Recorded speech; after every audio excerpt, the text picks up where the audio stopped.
So today is the 15th of February 2015. The 15th of the 2nd, 15. Not bad.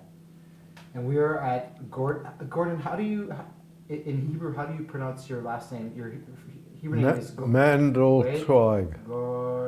Gordon? Yeah. Mandelzweig. In Hebrew. In Hebrew. Mem, Nun. Dalet, Lamed, Shadi, Vav, Vav, Yud, Gimel.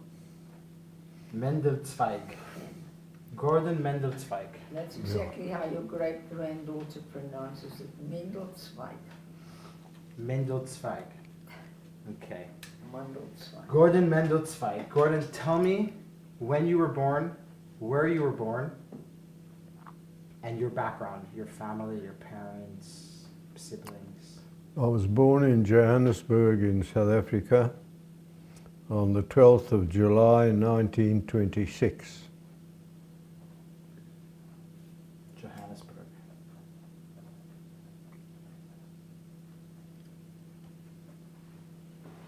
Tell me about your household, where you grew, like the house that you grew up in, your parents. In the house I have had a younger brother, my father and my mother. And we had a living servant. Where did you live? You didn't live in Johannesburg. Oh, sorry. I was born in Johannesburg, yes, but my family, my father had a small business in a small town called Tennessee in the Free State. And in that household, there were only my father and my brother, my father, my mother, and my brother and myself. So there were four who lived. Four of you, two boys and your parents. The four of us, Yeah. yes, in the house. And where were your parents born? My parents were born in Lithuania. Do you know where in Lithuania, or do you know anything about their backgrounds? Well, my father's parents passed away while he was still pretty young. He was the second oldest, and at the age of 16, he came to South Africa.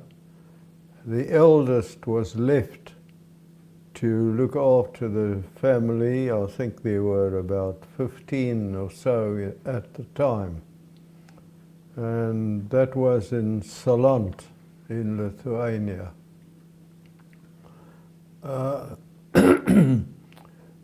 The reason why he came out to South Africa was there was a gentleman from the area who wanted to marry his eldest sister, and the sister informed the gentleman in South Africa that she couldn't do so.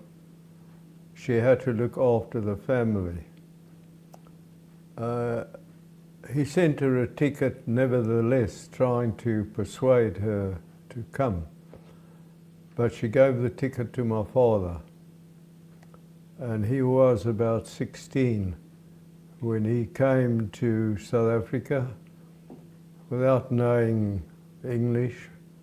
He's a kid. And, He he was 16, Yeah. yes. The story goes that he came with an address on his jacket, telling where he was supposed to go to in Johannesburg.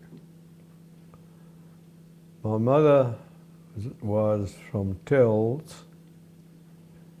She was the granddaughter of the Telzer Yeshiva, the person who was in charge, the Rosh Yeshiva of Tells. And she came out.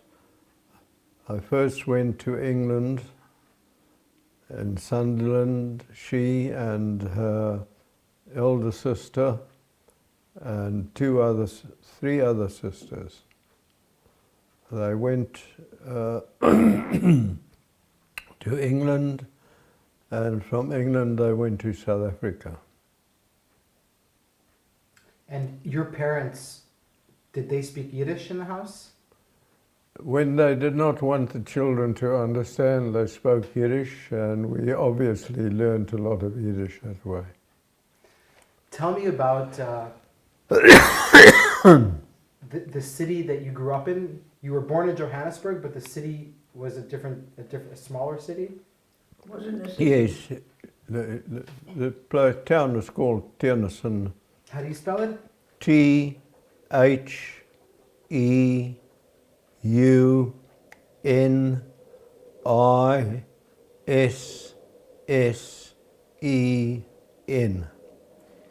And this is a small little town? A small little town, roughly at a guess about 300 families maybe. Wow. And that's where I grew up. I went to, what age were you there till? well, I was born in 1926. I was there, let's say, well, I matriculated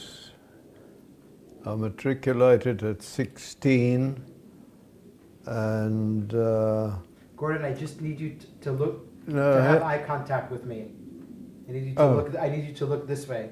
okay. That's the only thing that we need to All have right. eye contact, so that we can see the face. Yes, I was. I matriculated at 16. At the age of, must have been about 7, my mother and my younger brother moved to Bloemfontein, which was a very much larger, it was a city. I want to ask you, why did your family live in this small rural town? Was it because of business? Yes, Okay, because can you my explain- father, That's exactly what I wanted to ask. What Yes. was your father's profession, and He- what kind of social economic background did you come from? well, my father had no profession whatever. I mean, I told you, he came to South Africa when he was 16 years old. And the gentleman who had sent the ticket arranged for him to work in a small business general store, general dealer store, where he picked up or learnt about doing business, running a small general store. And that's what he did all his life. He travelled as a salesman to start off with, and lived in a few different places, I'm not quite sure which. He came to Tiernason before it was really established as a town, and it had a different name then. And while he was there, the name was changed to Tiernason, and his whole life was spent in Tiernason So he until ran he a shop. finally retired. So he ran a shop there, like a goods store, or something Yes, like that. a general store General store. in Tiernason. Yes, Okay. it was his store, He owned and he owned He it. owned it. Yes, he used to buy produce from the farmers, eggs and milk, and whatever they made. They grew mealies, that type of. He bought from the farmers also sheepskin, wool, not wool, from the lambs, and he supplied them. The general store had clothing, groceries, material, a complete general store. Gotcha. And your mother, she was a housewife, or she? She was a housewife, yes. Okay. She did learn. She did the books. She did the book. She was a bookkeeper. For your She father, was a okay. bookkeeper. She did the books of the business. Very nice. Uh, And your younger brother, how much younger was he than you? 3 years, 3.5 years. 3.5 years. Yes. And let me hear the names. Your father's name was? Well, it was Mendel, but he's known as Max. Max Mandelzweig. And your mom? My mother was Bertha Charlotte Gordon. Her maiden name was Gordon. Okay. And I was given the name Gordon as a first name because my grandfather, my mother's father and mother had no sons. They only had, five daughters. Okay. And your brother? My brother, well, he did what I did, but he went to university. No, but his name. Oh, his name? Yeah. Sorry. His name is Solomon Isaac Mandel. Solomon Isaac Mandelzweig, known as Sim. Sim, S-I-M. S-I-M. And I spoke to him on the phone, and I will probably see him later on this month. I will definitely see him, yeah. Yeah, I asked him. You see, what happened was I asked my brother and I asked Jacob if they would be interested in this. And they said, yes, they would be interested. I do. So I gave them your number. Yes, and I appreciate it very, very much because it's a very good way to get to people and interview them. Now I want to ask you something. You grew up in this little rural town. It sounds to me, and if I'm mistaken, that this is like the real kind of bush, Afrikaans, the rural land of South Africa. Yes. Kind of rough. How is it for a Jewish family to live in a city, a little town? Well, like this? there were up to 16 Jewish families. Out of the 300, there were about 16 Jewish families. Yes. So you guys must have been very close. Yes, well, we established a shul. We built our own shul there. And a couple of the residents, the Jewish families, some of them were farmers. They had their own farms. Others had small, what we call native stores. What's a native store? The blacks, the blacks were, they had special clothing and special needs, and they were different customer class. And they had shops that suited them. Well, do you remember the name of the synagogue that you guys built? Did you guys? It was just the Tennyson congregation. There you go. The Tennyson congregation. That gives you a sort of idea of the size of the town as well. Well, you say 300 people. That's very small. 300 it's families. very small. Yeah. 300 families. It's like a kibbutz. Well, yes. Maybe a little bit bigger. Yes. Look, it had a police station. It had. Gordon, I need you to look at me. Oh. Yeah. I'm sorry. It's okay. It's okay. Yes. I don't. Well, it's you could just call it a small town. Okay. I can't, for instance, tell you of any town in this country that's the same size. But what I was trying to say was it was a town in the sense that there were lawyers there. There were doctors there. There wasn't a dentist. But lawyers, doctors, mechanics, shopkeepers, what have you. Where is this city? Where is this town located? It's right geographically, kind of. It's right in the center of South Africa, virtually dead center of South Africa. It's in the Orange Free State, in the middle of the Orange Free State. Okay, so you tell me about the Jewish life, the small Jewish life in your town. Well, the Jewish life was centered. There was a shul. We had a service every Friday night. There was no service on Saturday morning on Shabbos because the shops were all open on Shabbos. And Rosh Hashanah and Yom Kippur, The high holidays. we had the proper services, the full services, only for Rosh Hashanah and Yom Kippur. The other services, I don't recall them. If they did have services, it would have been in the evening. I'm talking about Pesach or Shavuos or services like that.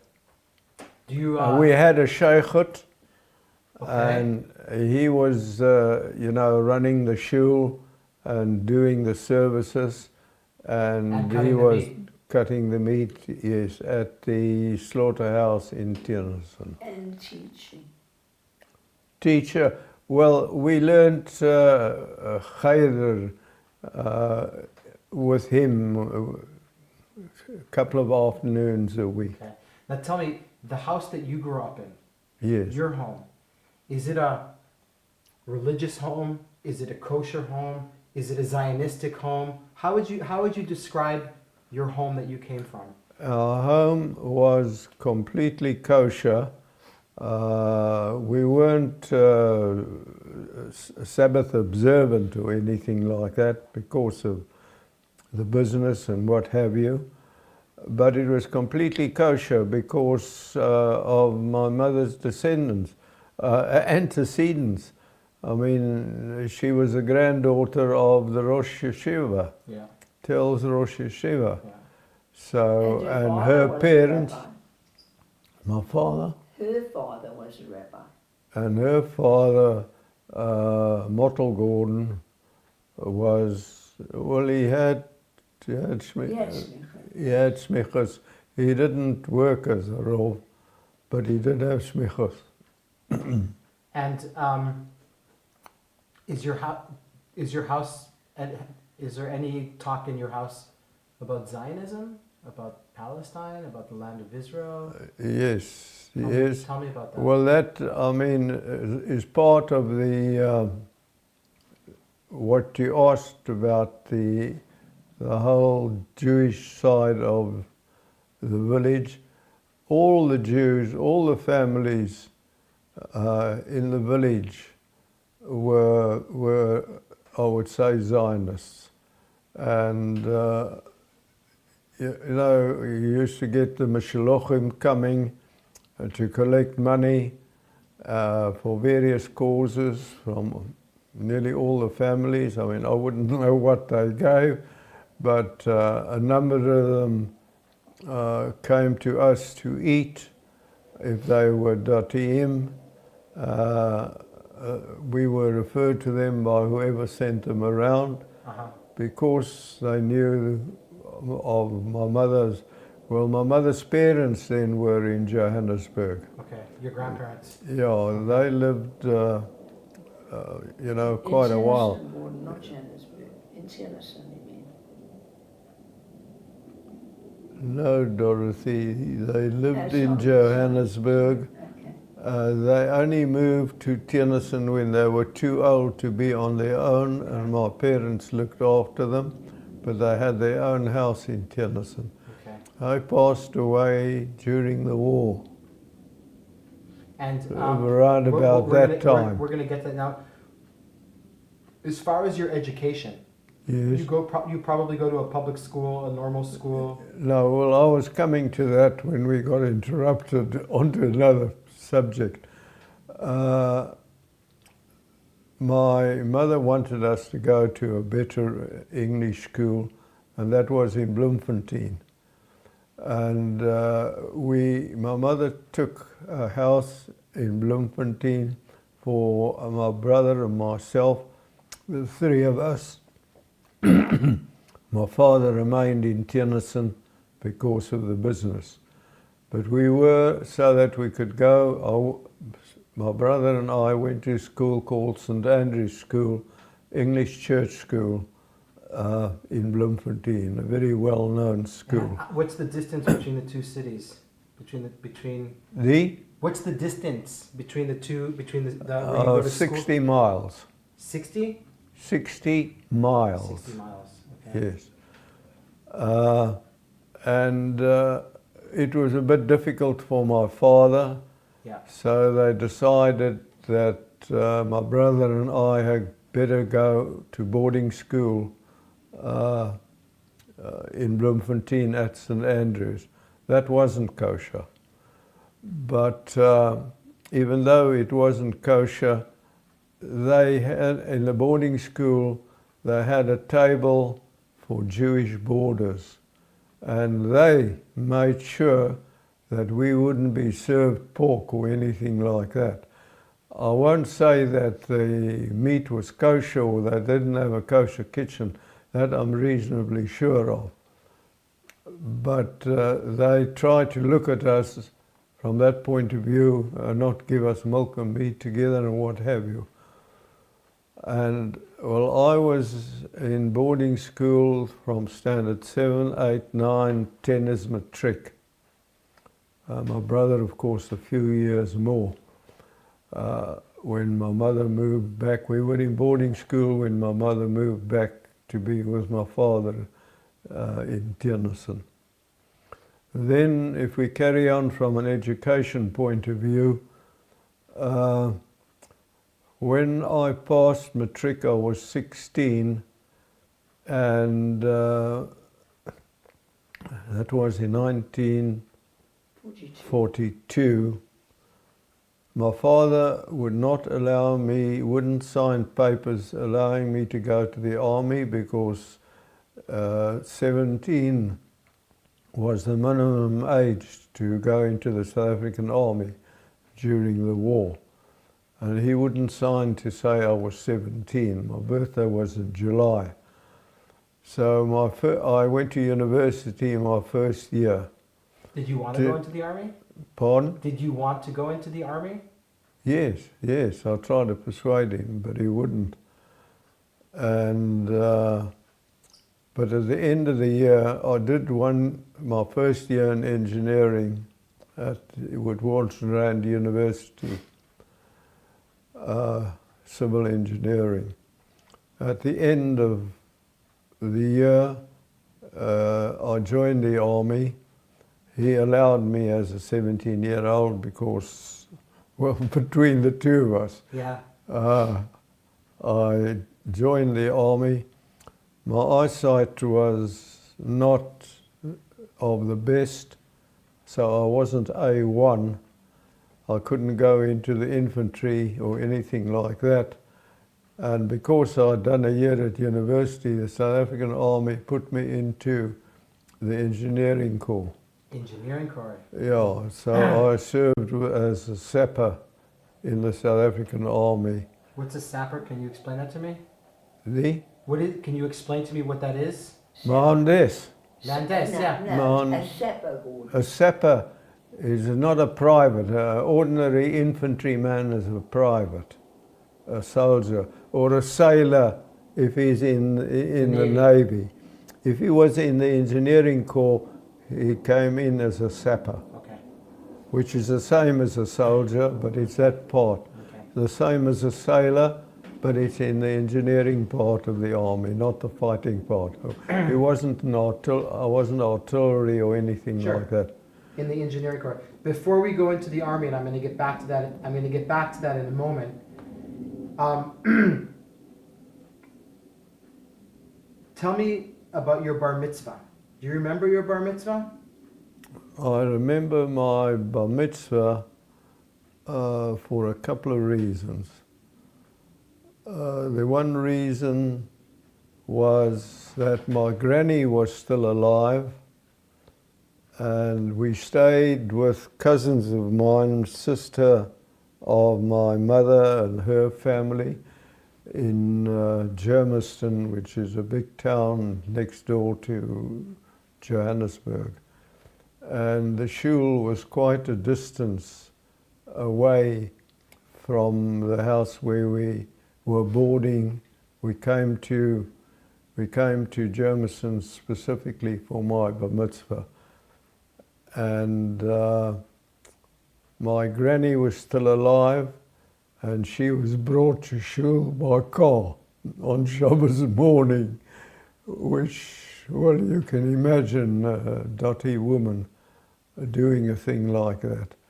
And you can also understand the fact that I clearly remember that. And the other thing I have a vague memory about is I think that one of my family fell and broke an arm. But that's basically Okay. what I can tell you. That's fine. Did you guys in your house, for example, I asked this question to a lot of people. When you were growing up in your house, do you remember having the charity box of the Karen Oh Kayemet? yes. Do you remember? Yes, the blue box. Yeah. We still got the, I'm not saying it's the same one, but we've still got the old blue We box. left it in Johannesburg. Okay. We left it in Joburg We didn't need the blue box here. because we came here. And Yeah. now there's a few questions I want to ask you about world events and see if you can remember, if you remember them, or I'm sure you. Yes. know. But so if you're born in 1926, when you're 10 years old, Yes. are you guys, do you guys know what's going on here in Palestine in the 30s?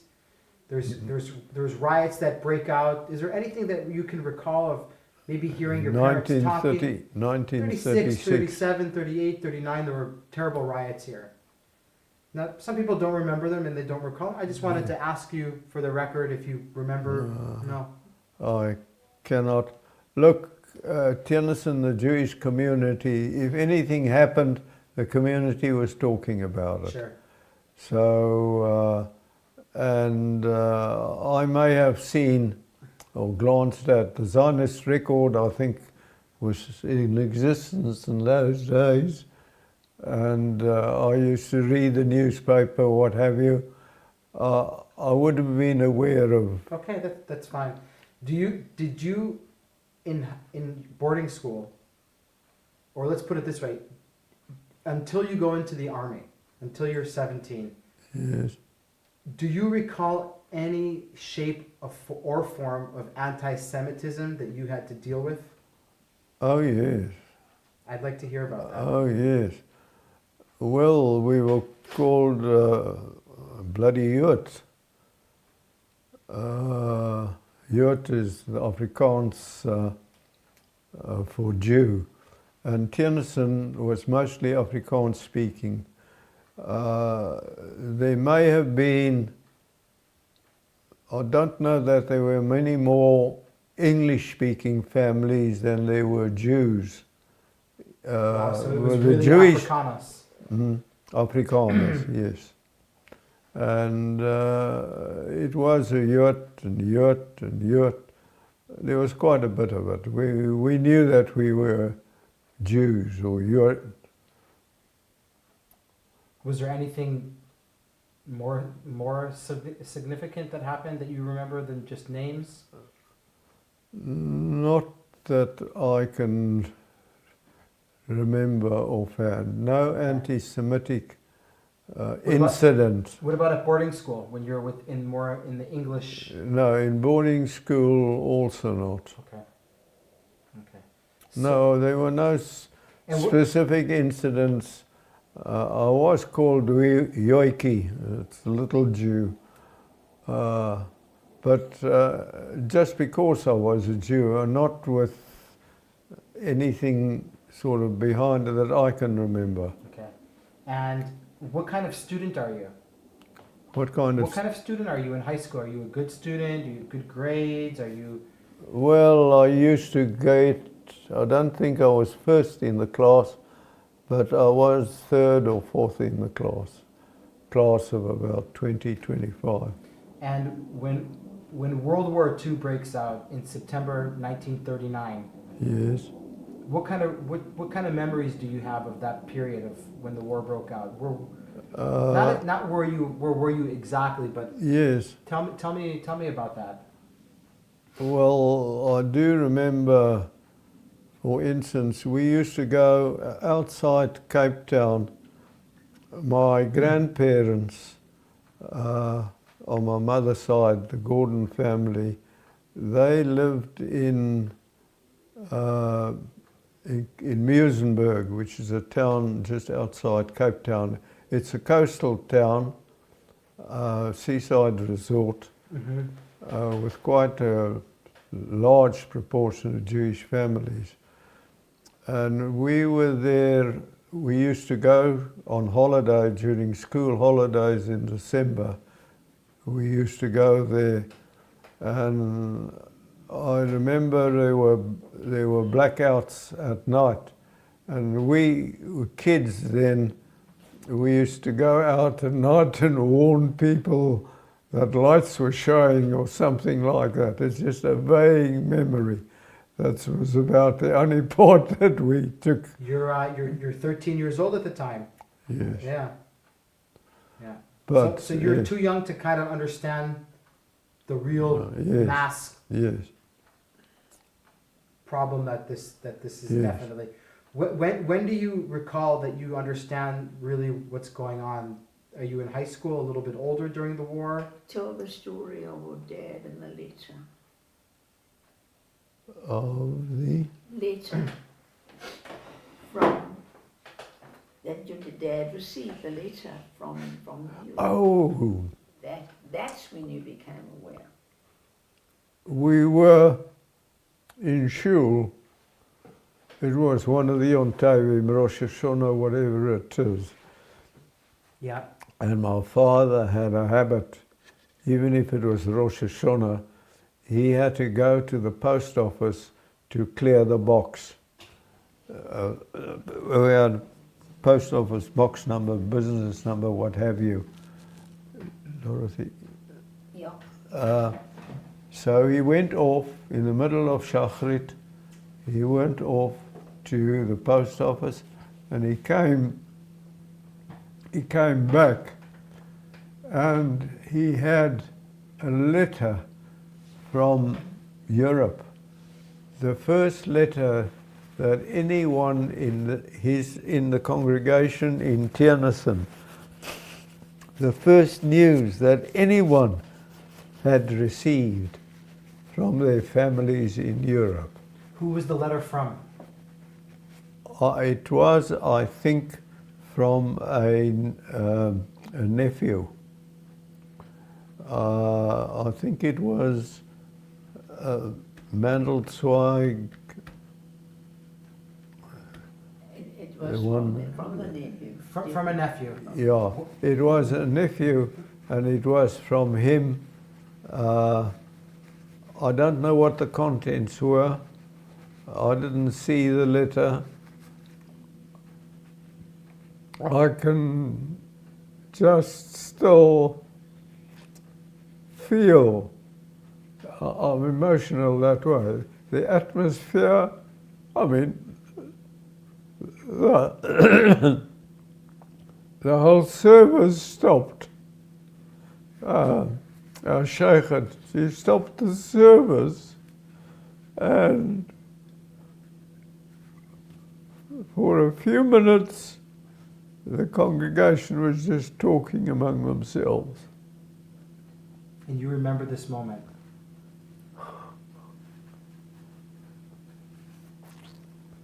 I remember it.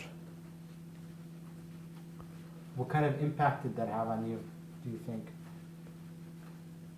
Well, I just wanted to go into the army, I think, that's all. Do you remember how old you were at the time? No, I must have been, well, it was before I went to live in Bloemfontein. And I went to live in Bloemfontein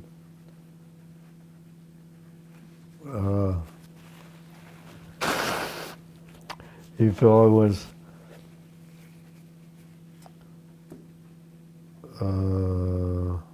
13, my bar mitzvah. Maybe you were about 14 or 15? No, I Yes, was you younger. must be. No, At the war, when was your 1939. But I was 13. 13, so it must So I have been- must have been 14 or somewhere down there. Okay. Must have been about 14. It was early on, And that's when you started getting this bug in your head that you need to go into the army, that you need Yes. you feel that you need to do something more Yeah. active. Yeah. Yeah. Yes. And just for the record, did your father? I'm sure both of your parents had a lot of family members that perished. Well, yes, I told you there were about 15 originally. Well, by that time, my father had brought out one, Slova, Clara,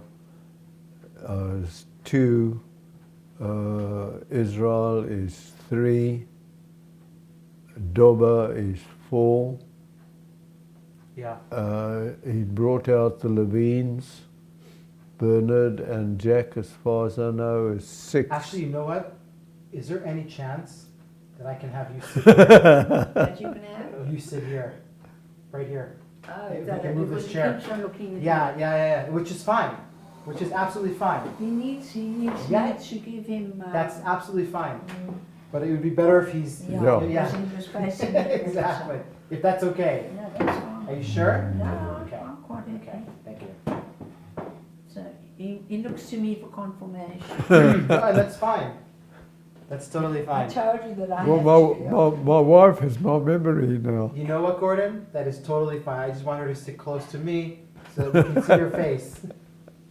That's it. Yeah. But so your father helped when he got established in South Africa. Yes. He actually brought out his brothers He and brought sisters. out. He Wow, brought very- out. Yes, That's amazing. a number of members of the Of the family, family, both sisters and more distant. distant cousins. Yeah, and a brother and sisters. Nope. But the rest were. The rest had perished. And it's interesting because I've learned through interviewing a lot of South Africans that I would say maybe 80% of the Jewish South Africans are from Lithuania. Yes, A lot. yes, yes. A large number of More them. than 80, yeah. I want you to tell me, we're going to change courses just a little.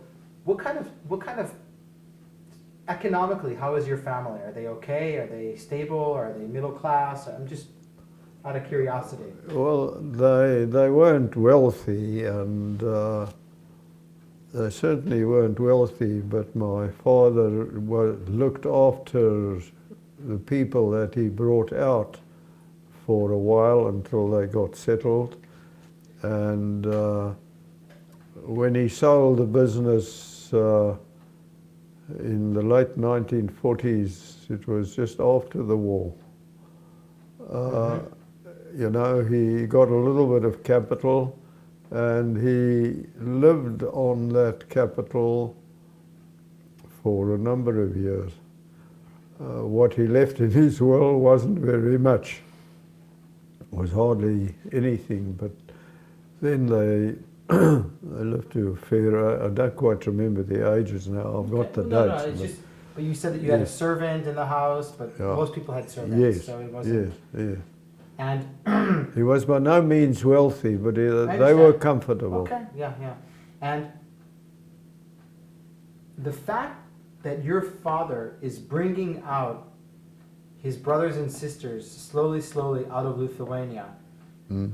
goes to show that there was a lot of anti-Semitism in Lithuania, or things were bad in Lithuania. This is before the war. Or is he bringing them to South Africa just so that they'll have a better opportunity?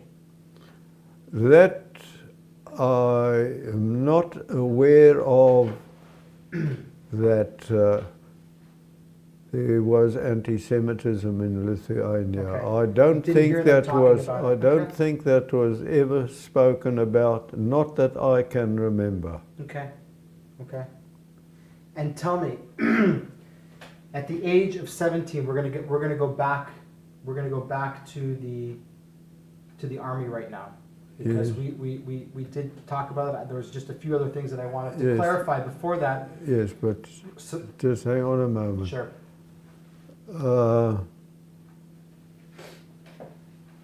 What happened was, okay, so I joined the army, and I came out of the army, I came back to South Africa Wait.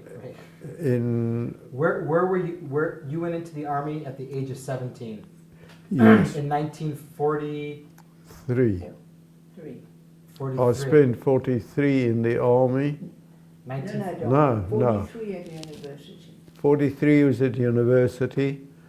44, immediately I finished the exams in 43. I joined the army the end of 43, beginning of 44. Uh-huh. Until what year I were you was in the army? in the South African army. I was in the army in 44, 45, and 40. 46. No, just hang on. 44, 46 you came back to university. 45, 46 I came back to university. For second year in 46, third year in 47, final year in 48, and halfway through final year I was in Israel. I didn't complete my final year at university. I joined Mochel.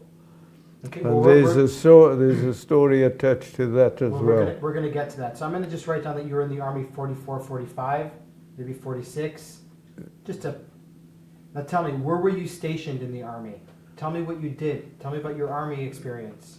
The army experience was, I was mostly in Egypt. I was in Egypt when I first went north. I was in Egypt for a while. I've got dates somewhere. Okay. Then from there, when Europe was invaded, when Greece was invaded by the British forces, we were day one troops, because the intelligence was that the water supply in Athens was dependent on the Marathon Dam, and the British intelligence were aware of the fact that the Germans had loaded the dam wall with explosives. So the South Africans were requested, and they formed a water group. Water treatment, I was in the water treatment company. Water boring, for boring drill holes for water was the other company. And the third was a geological survey company, to find places where they could drill for water. So on the way to Athens, there was even a ship filled with jerry cans of water. That's all the ship was carrying, was jerry cans of water. And we were about to land in Piraeus. Right? The island off of No, Greece. not the island. It's the town. It's the port of Athens. Piraeus. Yes, Yeah. yes. So you were about to land there, and We were supposed to land there, where the information was received that the Germans had not blown up the dam wall, and there was no need for you guys. emergency. So we landed on D+3 instead. And we spent, well, we spent looking after water facilities. But a month or 2 months after we landed, the Greek communists war broke out, civil war broke out in Greece between the civil communists and the civil authorities. And we were attacked in the building in Piraeus where we were stationed.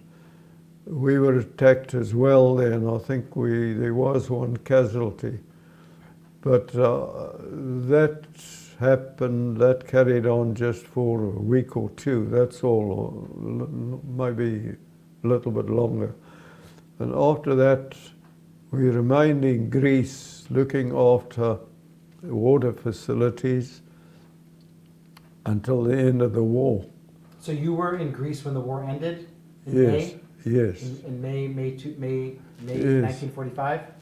I've got a flag up there with signatures of the big shots, the army commanders and what have you, when on VE Day. VE VE Day. yeah. Yeah. Do you remember VE Day? Do you remember that day quite well? Oh, fairly well, because I've got all the signatures, and there, of course, was always the one or two who refused to sign, but that's another story. It's that South African flag up against the wall there. Do you mind if I get it for a second and bring it to you? Yes, certainly, Okay. if you want to.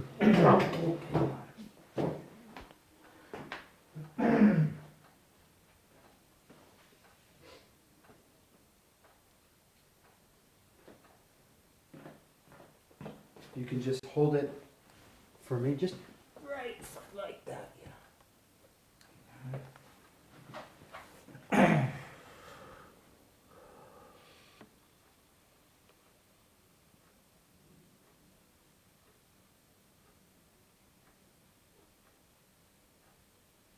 Do you recognize any of the signatures here? The signatures, yes. Yeah, can you? Oh, yeah.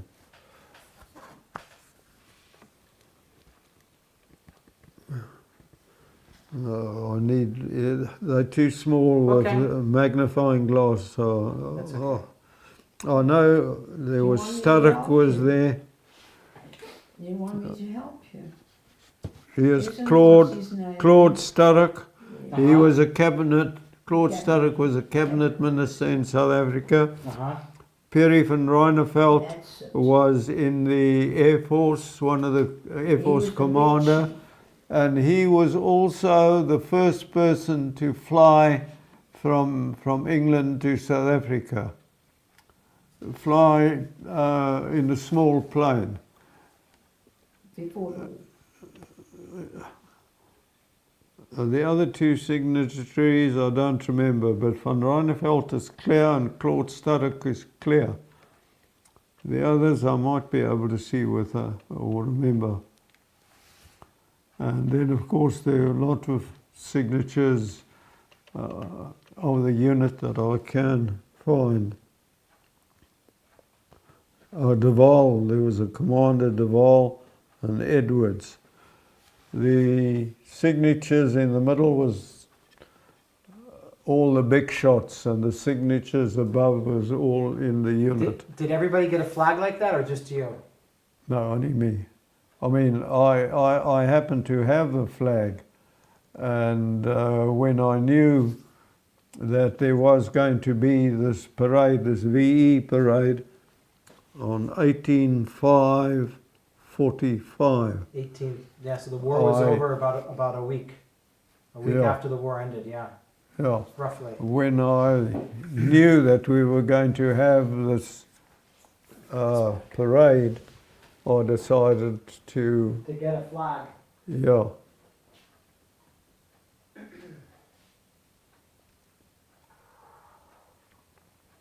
Now, when the war is over and you're in Greece, Yes. We remained,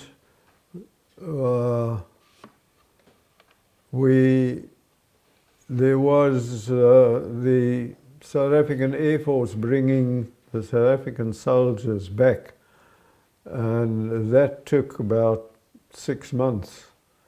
And one of these Air Force stations down was a place called Wadi Sidna. It's in Egypt. in Egypt, yes. Halfway down from Cairo to the bottom of Greece. The planes used to stop there for refueling and what have you. And I was stationed there looking after the water supplies there until virtually the end of the year, when I came back and I started my final year at university over again. Did anything significant happen to you after the war while you were still in the army, in the South African army? Anything that's worth talking about, or No, not really? no, Okay. no. So you get discharged from the South African army. Yeah. You get out. You're out of the army. And Yeah. you go back to college. Is that correct? Yes. And you're studying engineering. I finished, I did final Any year. specific engineering or just engineering in general? No. You could do civil engineering, or you could do electrical engineering, or you could do mechanical engineering. Okay. There are 3 separate departments.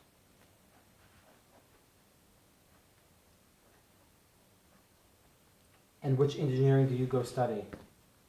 In which? In which field in engineering do you decide? Civil engineering. Civil. Yes. Okay. So you're back and you're studying in Johannesburg, is that correct? Yes. In Johannesburg. Post World War II, Johannesburg, isn't that, if I'm correct, isn't that when apartheid kind of started? No, well, apartheid was in existence. 48, same year as the state. No, I know it was in existence, but it Yes. wasn't existent as a law until 1948. Do you remember, what do you remember about post World War II? In 2 aspects I want to ask you. One aspect is it's revealed what happened to the Jewry in Europe. Oh, And Palestine is in turmoil with the British, with the Arabs. Are you somewhat, I don't want to say involved, but because I know that you do eventually come and join well, Raqqa. having been there in the army, etc., of course I was involved. I mean, involved as far as the formation of Machal, not the formation of Machal, but Machal society, not society, ex-service the ex-service organization, Machal. And with No, but Zionists. I'm talking about before Machal. When you get back to South Africa. Oh, before Machal. Before. Yes, Yes. we haven't gotten Sorry. to Machal yet. Yes. Yeah, before Machal. Yes. What? Let me rephrase this question. Because you know about what happened in Europe with the Jews, Yes. and because you know what is happening in Palestine Yes. with the British and the Arabs, Yes. how does that change your perspective of things, of where you need to be, what you need to do? Because eventually we know that you do join and volunteer in Machal, but how does it start? How does the whole thing start cooking for you when you're back in South Africa as far as volunteering and awareness of what's happening in Palestine?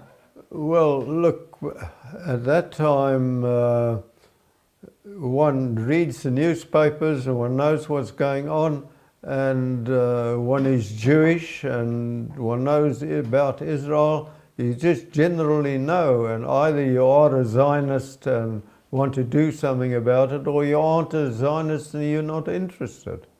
And you? Of course I was. While I was in Egypt, I visited Israel. Okay. I visited Israel on leave. Please tell me about that. Yeah, it's only coming out Yeah. now. Yeah, good. So when you were, tell me about, so this is after the war probably, or before the war? No, the war? during the war that I Because was. you were in Egypt twice. You were there before you went to Greece and after. Yes, So this was before you went to Greece? that don't I remember. can't tell Okay. you. I just know Tell that. me about your trip to Palestine. How long were you there for? Who'd you go with? What did you see? I've got photographs. Okay. And the story of going to Netanya and meeting Dr. Bernstein's brother. Did I meet his brother in Netanya? You don't remember? Oh, yes. Now I know what you're talking about. I was in Netanya. I went to Netanya on leave. There was a British Army leave camp. When soldiers were on leave, they could go to a leave camp. Yes. And I went to that leave camp from Egypt. And while I was on leave there, I went to shul, and a gentleman approached me in shul. This And was he in Tel started- Aviv or Netanya? Netanya. He approached me and started talking to me. And he asked me where I came from. So I'm not quite sure whether I told him. No, you said because- Johannesburg because you thought Joburg, you'd never know because which yes, Johannesburg what a person will know where's Tennyson. So I told him Johannesburg. So then he carried on talking to me, and he told me that he had a brother in South Africa. So I asked him, where in South Africa? He said, Tennyson. So What are the chances? you can imagine how I felt. Dr. Bernstein was the Jewish doctor in Tennyson. He was a member of the 15, 16 families I was talking about. And this guy that approached you, was he in a British uniform or South African? No, he was an Israeli. Oh, In He shul, he was was a an guard Israeli. man. he was working He as was he was an old bloke, not an old bloke, middle-aged person. Okay, gotcha. Do you remember your impressions of Palestine from that trip? I Do remember. you remember your impressions from Palestine on that trip that you took? Were you in Tel Aviv? Did you go to the beach? Did you see Jerusalem? Did you No. have a beer at the Machal Club? There was no Machal Club at the time, but No, I wanted Oh, sorry. a tissue, thanks. No, frankly, I don't know whether I even bother to think about that type of thing. okay. What's happening in South Africa after the war as far as the activities of, I know that the revisionist movement in South Africa was very strong. How do you get involved in Mahal? Like, what's the first thing that was it a meeting that you went to? Was it a newspaper that you read? Was it some classmate that said something to you? Well, I nearly wasn't, but I'll tell you what happened. My father was most upset that I wanted to go and go to Israel, join the army in Israel. Wait a minute, Gordon, sorry. I'm sorry to interfere, but Auntie Mary was already in Palestine. That Yes. was the biggest motivation. His aunt? His aunt was a doctor, not married. And she, after the army in South Africa, she came to Palestine to help the Palestinians. And she was sent as a doctor, and she was head of the Jewish wing of the hospital in Cyprus, where all the She was in charge. went back, and she was in charge there in 1947 and before the war with the thing. So they already had an aunt here, so the motivation was all there. Can you tell me about this aunt? Oi. Yeah, no, hang on. Okay. That's The another aunt's story. Got a book written about it. So my father was very much against my leaving university again for the second time. And a distant relation of ours, of my father's, was the head of the Zionist Federation in South Africa. Okay, that's a big So position. I reached the stage where unit after unit was being sent and I wasn't being sent. And I obviously got the hell in about this and kicked up a hell of a fuss about why weren't they sending me.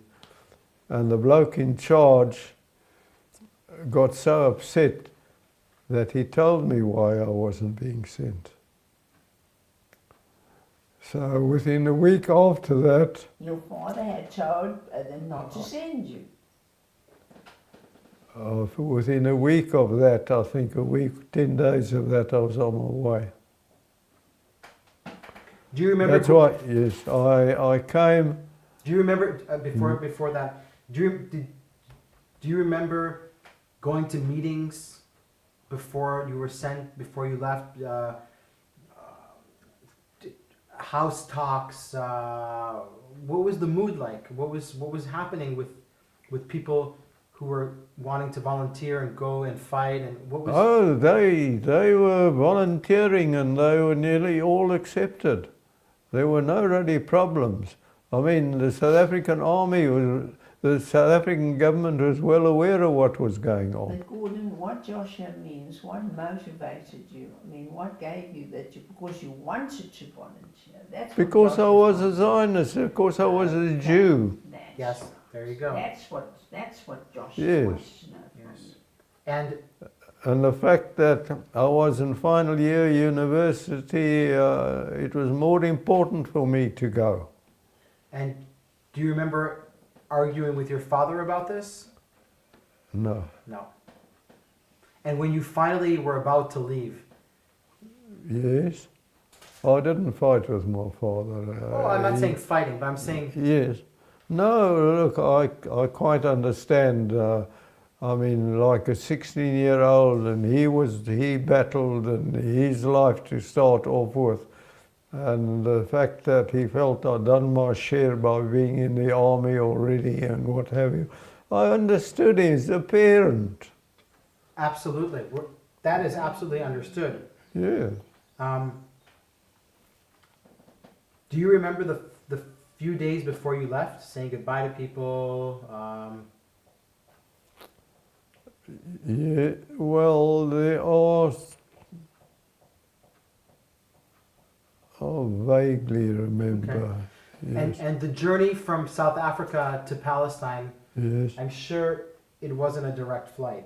No, you stopped me- at dozens of Tell me places. about your journey. I'm sure you got on a Dakota or something like that. Yes, and the interesting part of that journey was that the stewardess, the female steward on the plane, was a member of the British royal family. I got a picture of her, in fact, on the plane. Where do you travel from? And tell me about how long From does it South take? Africa, in Johannesburg. Offhand, I don't remember the name at the moment. I've got it down somewhere. Okay. And I don't remember the stops either. Probably Sudan or Egypt or. Yes, Kenya. we were. It was. And There did you must fly have to been- Europe? To Italy? No, straight through to Egypt. Okay, now I'm going to throw a few dates at you. But you got to Rome. You got to Rome. We got to Rome, that's right. That's what I asked. If That's you went right. through Europe. No, we went to Europe because what happened in July? The Altalena? Altalena. Oh, that was in June. I want to know, okay, we jumped a little quickly. Do you remember the day of the UN declaration of the separation between the partition in Palestine, between the Jewish part and November 29th, 1947? Isn't that when Rabinovich climbed on the table? I can't remember when he did that. I know he did it, but I didn't know when he did it. I'm I'm trying to figure out what timing you came to Israel. Was it already Israel or No, was it Palestine? I came into Israel in July. July 48. Yes. My birthday is in July 48, and it was, I arrived in And the from Rome- first half of July. Okay. I don't quite remember Okay. exactly. You arrive at the time that there's a ceasefire. June and July is a ceasefire. Well, then that's Yeah, then does that when make I sense? arrived. Yes. Yeah. And you come from Rome, is that correct? I came from By boat or Rome. by plane? by plane. From Rome. Yes. Okay. You probably arrive in Haifa or in Lod? Probably Haifa. Yeah, because of the shelling of the It was airport. in Haifa. Yeah. That I remember because there was an air raid alarm on while we were on the bus, and it wasn't a bus, I think it was a truck, if I remember correctly, Okay. on the way from Haifa to Tel Aviv. So you get off in Haifa, and where are you taken? We were taken somewhere in Tel Aviv. Tel Aviv to the army base. Offhand, I think it was. I'll tell you what happened down there of interest. I had a B4 bag, the Like a duffel bag? American Army B4 bag. I had a B4 bag, and that was taken when we got off the plane from Rome. The army or whoever it was took charge of all the luggage, and they transported all the luggage to Tel Aviv. And when we got to Tel Aviv, we went to look for our luggage. It was also in a hall or some space like that. And I see a B4 bag that looked like mine, and I went to check it, to get it, and I looked at the label, and the label said Mandelzweig, but it wasn't mine. So I carried on looking for a while, and I found my bag. Mandelzweig's a very unusual name. And okay, the next thing is when I was posted in Israel to the English group, while I was in camp there, it was all within this first week, I think, my name was called over the public address system in the camp to come to the head office, to the headquarters in the camp. And I came to the camp, and when I got there, I wasn't the person they were looking for. It was the other Mandelzweig, Berg, and he was a Frenchman. He had come from France. No, he knew no English, no Yiddish, only French. I couldn't talk to him. But years later, I went to a Machal. I used to go regularly to the Machal when the Machal Memorial was built. I used to go there every year, and I met him there.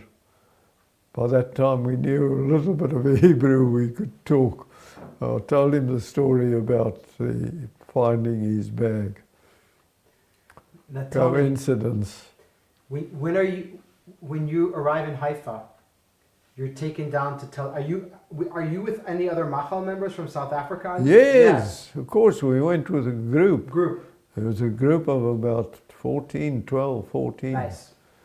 And you're taken probably, I would think, to a place called Tel Aviv, which today is Tel HaShomer. Yes, I know. Tel Aviv, I know the name. Is that where you guys were taken? I can't. You can't remember. Do you remember being inducted into the Israeli army? Do you remember getting a Mispar Ishi, an ID number? Do you remember getting a gun, a uniform? I'll tell you what I know. When I was given a gun, it was at this place where I met this other Mandelzweig. He moved away immediately because the group was an English group, and he moved off to another company, another area. But there was a panic. The camp we were at was right up in the north somewhere. It was in the north. Yes, Okay. and there was a panic about a Syrian or something invasion up in the north, and we were issued with rifles and ammunition, and we got onto a truck, and on the truck, the ammunition I carried in my socks, in a pair of socks, and I had this rifle, and I tried to put the ammo into the magazine of the rifle, and I couldn't do so. It wouldn't fit. And we sort of got talking on the ruddy truck, and some of us had British rifles, 303, and others had metric size rifles or whatever it was, I don't know from where. And on the truck we were changing ammunition so that I got ammunition from someone else who had British rimmed cartridges that fitted the British rifle that I had, and the ammo I had was rimless cartridges that fitted the other rifles that the others had. So we were swapping ammunition on the truck. We got somewhere, I wouldn't know where, and we were told to dig in. We dug in. We didn't even know from what direction the bloody enemy was supposed to be coming from. But thank God nothing happened. And we went back to camp. Do you remember the camp that it was up north? Do you remember? No, I may have it somewhere. Sasya? Pardon? Sasa? No. Because at this time you're talking about, in Hebrew it's called Mivtza Chiram. Oh, look, it's probably in a couple of the books. I mean, surely you've seen the books on book, South Africa, Machal. Yes. You'll find that story in the book, in the Machal book. Now I see that you put out all these books. Do you want me to bring these books to the table? Would it help you? Oh, look, I brought these things out in case you were asking me questions, or whether you'd seen them, whether you'd known anything. Obviously, I was pretty sure that you knew about South African Machal book, particularly when you came from Doreen. Sure, absolutely. But the various publications that you may or may not have seen that I'd got hold of, and I've got a hell of a lot of photos. I took photos left, right and centre. But of course I didn't say what, where or when. So I wouldn't even know today. Before we end, if we can, I would like you to show me a few photos. But I want to ask you more about 48, because you arrive in July and there's still a half a year of fighting going on until the ceasefire in March 49. Yes. So you arrive, the first time that you kind of, well, you don't see action at this moment because nothing happens, but what happens to you well, after this? Yeah, the only battle that I was really involved in was at Tamara. Tamara. Yes. And that is where? It's somewhere in the middle in the Galilee. What can you tell me about this battle? In Meron, it's near Meron. Near Mount Meron? Near Meron. Yes. It was on Mount Meron. What is the South African kibbutz just north of it? The South African kibbutz? Well, there was, yes. Well, I've got that somewhere. But tell me about Tamara. And Tamara, it was the Lebanese, the Arab board that was in charge of the Arabs in the north. They had taken this hilltop at Meron. Tamara is an Arab village at the bottom of Meron. And it was a village that was in Israeli hands. And the Arabs had taken the top of the mountain. And presumably the Israeli army wanted to chuck them off the mountain. We went up Well, there I wasn't taken as an engineer. I was taken as a helper. I carried a machine gun ammo for the machine gunners. Climb the mountain with us, a battle like hell. Once we were at the top, we were in a somewhere on top. There were little low stone wall at the top, you know, where the Arabs have built for the goats or whatever. And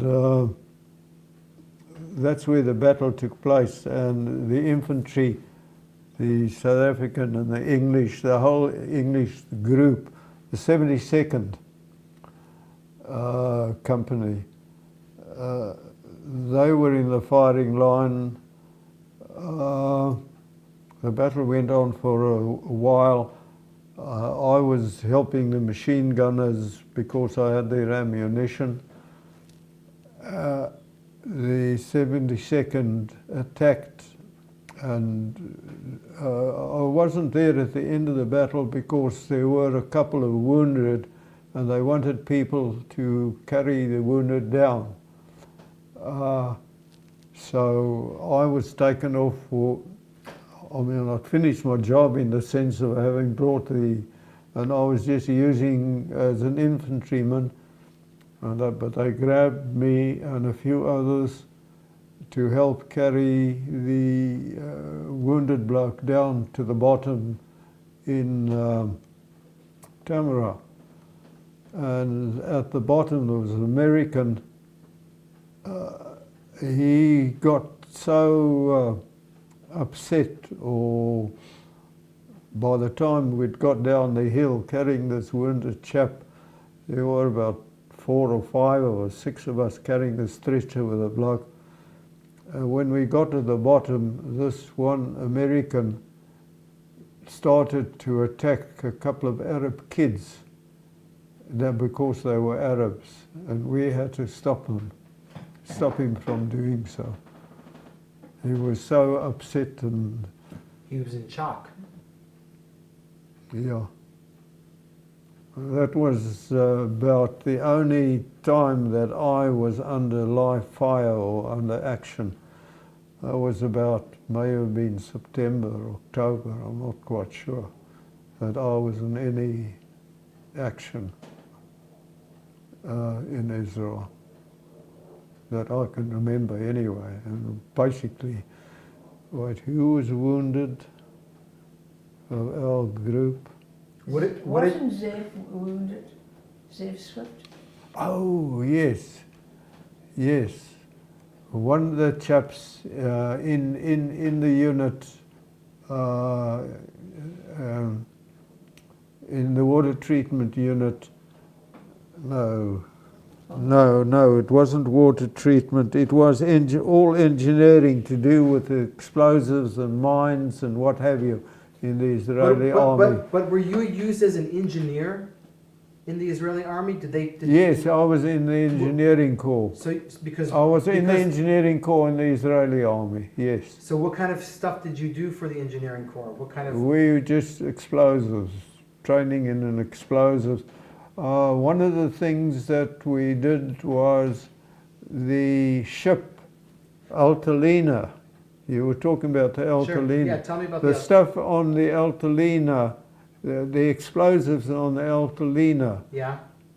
Were taken to the camp just outside Rishon LeZion. What's the camp? Sarafan. Next door. Sarafan. Sarafan.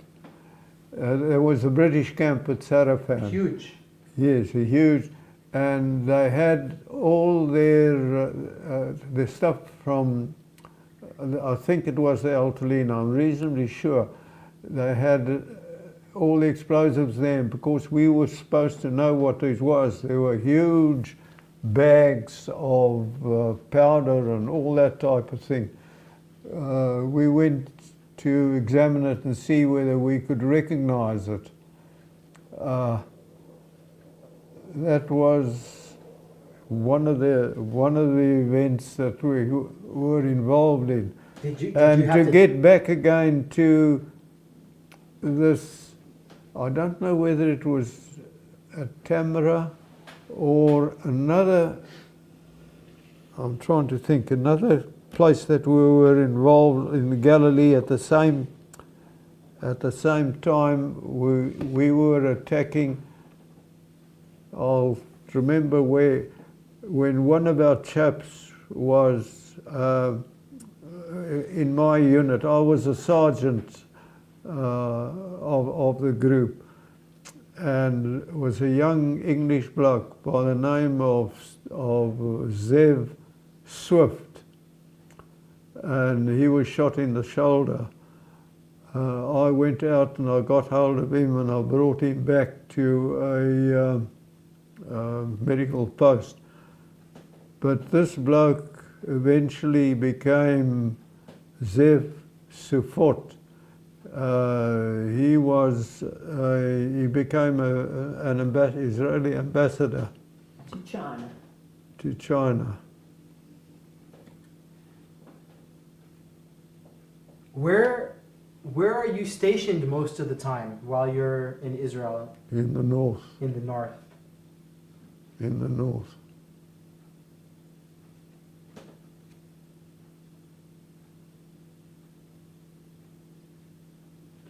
Do you remember Operation Chiram, Mivtza Chiram, which was the operation that the 72nd and I think 73rd, I talked a lot about it with Joe Wolf.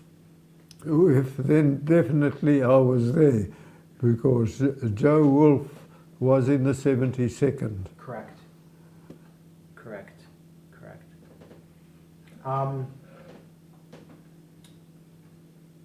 Is there anything else? I'm trying to think.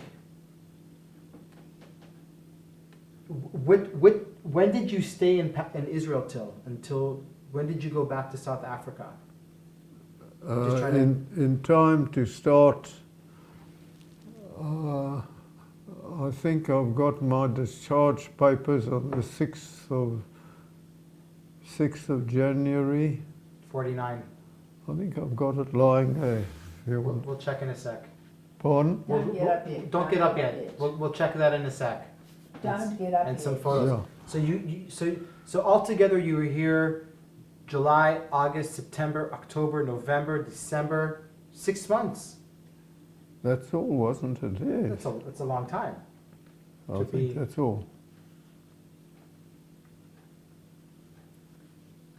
Did you ever go to the Machal Club when you were here? In Tel Aviv? Oh yes. Tell me about yes. the Machal Club. I heard a lot of stories about the Machal Club. Well, it was only that I just used to give them information, give them photographs, show them photographs, provide them information. It wasn't anything special. But you remember that you had an aunt, did Auntie Mary really have a flat here in 48 or not yet? Because Auntie Mary was also Machal. There were three Yes. of them, his brother and himself and his aunt. The three family members were all Machal. Tell me about your aunt.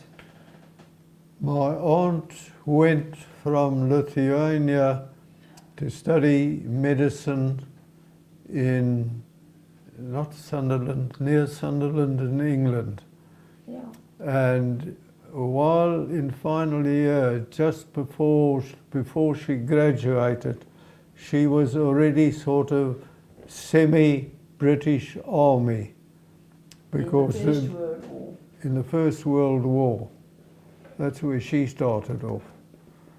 And she's had a tremendous history there. And Books this is your about this her. is your father's sister? Yeah, mother's No, my sister. mother's sister. And can you please write her name? Tell me her name so I can have it down for the record.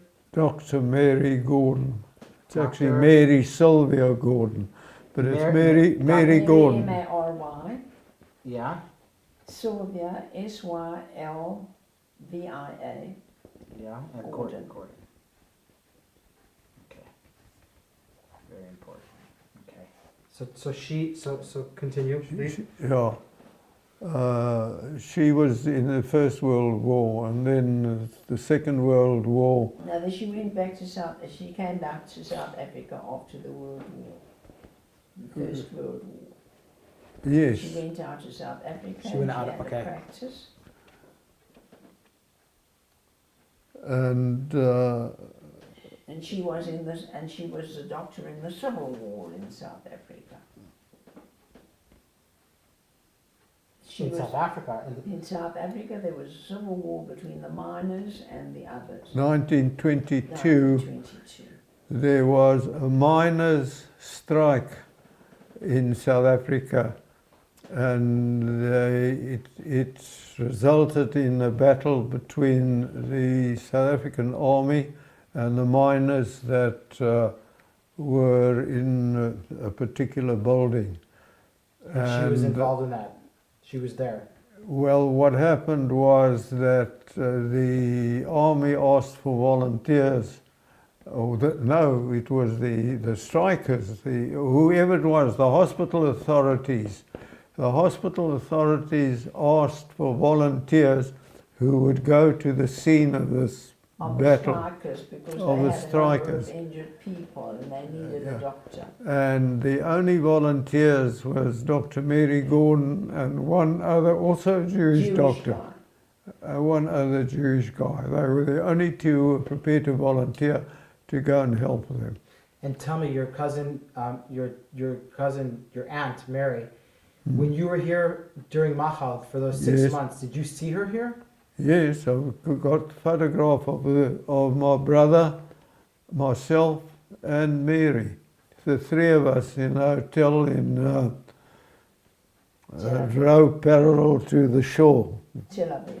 In Tel Aviv, where the hotels are. That long street from the south. Hayarkon, yes. Hayarkon. The three of us together in the hotel where she was staying at the time. No, she's got a history. I wrote down her name and I will definitely underline it in our... well, she's got a room now in her name at the Machal house. No, not the Machal house. It's that soldiers... And this lone soldier's house. The lone soldier's house in Tel Aviv. Is it a room? No. You're going to see my brother. Yes. My brother's the one to talk to about Mary. Okay. But I mean, there's that whole article that's now. Okay, I will definitely check out. But I want to get back to your. Somebody will tell him about. I want to get back to. So you're the whole time that you're in Israel, you're basically stationed up north most of the time. Is there anything else that we should talk about your fighting, your experiences in Machal here in 1948? Anything that could be something small but very significant, something that could be very personal, something that you remember? I'll go through the photographs and they might remind me of something. But offhand,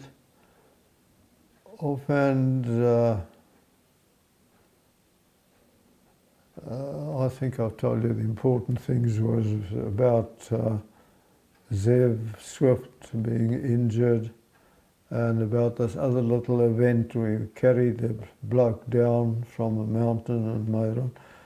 There was very little actual fighting or what have you. Well, a lot of other things happened besides the. First of all, I think were you here during the first elections, or you had already left? I think maybe you had already left. No, I wasn't here during any election. I don't think. Okay. And so you head back to South Africa, and you go back to school. Is that correct? That was in the World War. No. No, after Machal, Machal, I went back to university. Yeah. Yes, I went back to university. I finished my degree.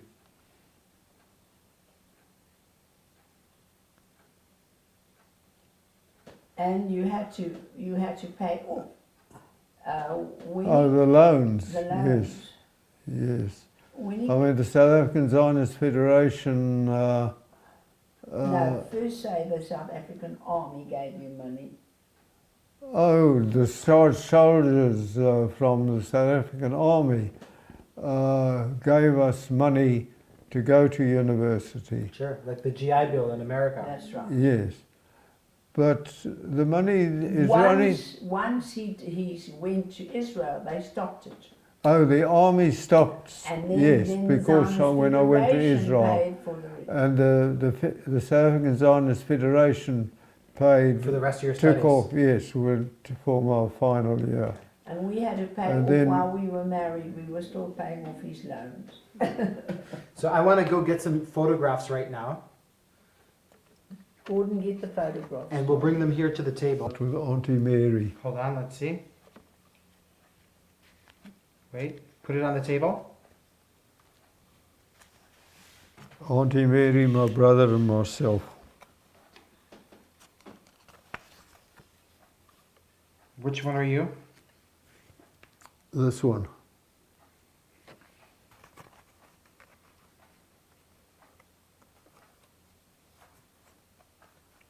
What Just else? tell What me else? when you're finished. Yeah, you could just. I'm just keeping them in the same Mhm, order. Absolutely. Here's the Altalena. Let's see. Is that you in the Altalena? Yeah.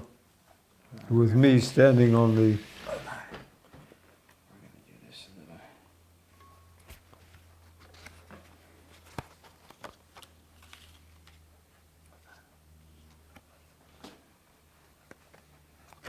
Just tell me when you're finished. Actually, I wanna put this. Shall I hold Yeah, it can you for hold? Can you hold it? No, Hold okay. it for I need you to hold it No, on I the. can't. Yeah. No. Okay. That's good.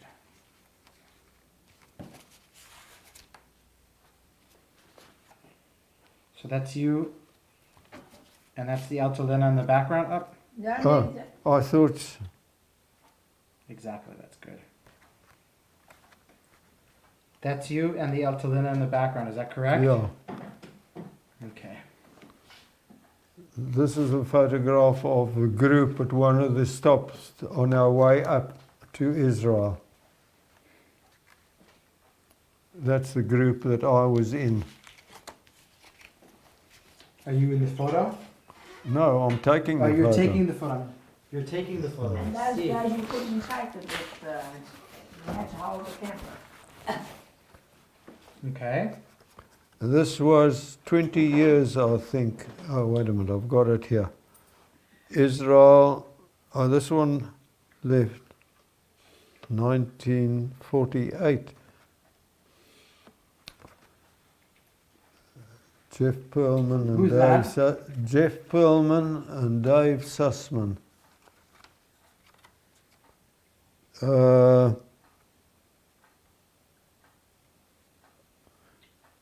I'm damned if I remember which is which now. Dave was the one with one eye. Yeah, I know, but you can't tell from the photograph. Oh, I've got it here.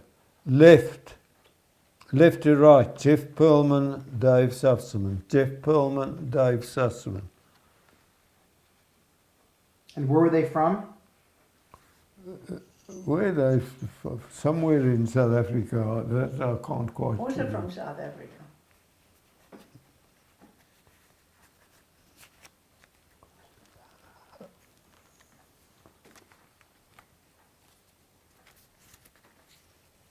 That's another group. Okay.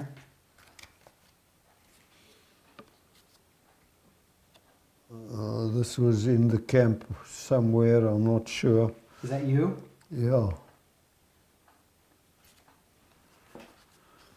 It's also somewhere in the camp. I think these are all. Oh, you can't see anyway. I think that I picked out these personal ones because this is what.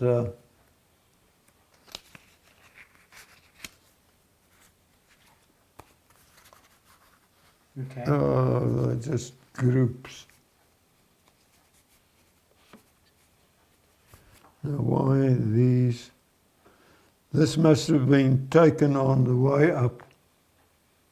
Let's see. Wait, hold that. Oh, wait a minute. They're all labelled here. Gordon, Mandelzweig, Ivor, somebody, Tucker. Mm-hmm. This one could be of use.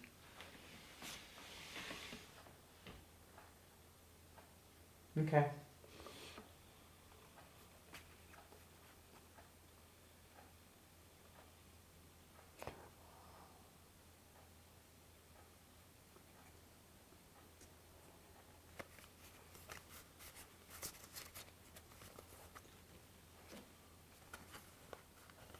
Is that you? I don't know, Bruchim or Baim, I wouldn't know when this was taken. Who is that in the must be picture? me. It must be me. Okay, can you just hold it for me? So I can, yeah, hold it. Oh, I'm sorry. It's okay, it's okay. It's fine. That's perfect. Perfect, okay.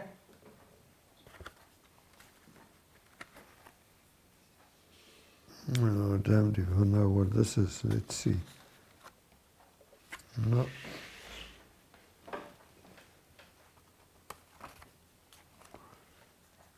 This is a parade of someone who's passed away. This is all the parade.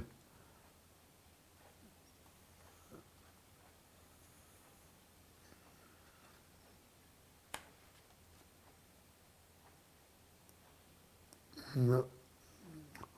Ah, this is a non-Jewish character. What was his name, Cookie? Butch Ben Yok. Butch Ben Yok. Butch Ben, no, that's not Butch, it's Johnny van Heerden. Oh, Donnie van Heerden. Who's that? Johnny van Heerden, he was volunteer. a wanderer from South Africa who, how the hell he got into the Israeli army, I don't know. He ended up in my unit. Okay. And he ended up by marrying somebody in Haifa. And this is at their wedding. Years later, he was on his way up to fighting in New Guinea and He the was- Philippines and what have you. But I obviously must have divorced his wife. He was an adventurer. He just went to fight wherever there was a fight. Gotcha. Yeah, I think he married a woman in every place he went to also. I've got it here. Johnny van Heerden and Bride, 1948, Israel. Another one. And here's himself and his bride. And are you in that next picture? No, no. Are you in this picture? Or could be.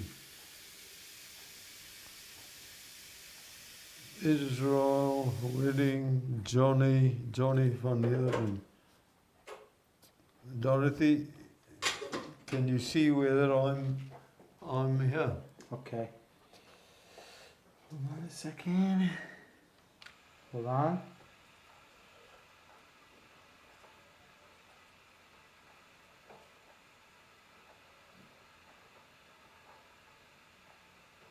Okay.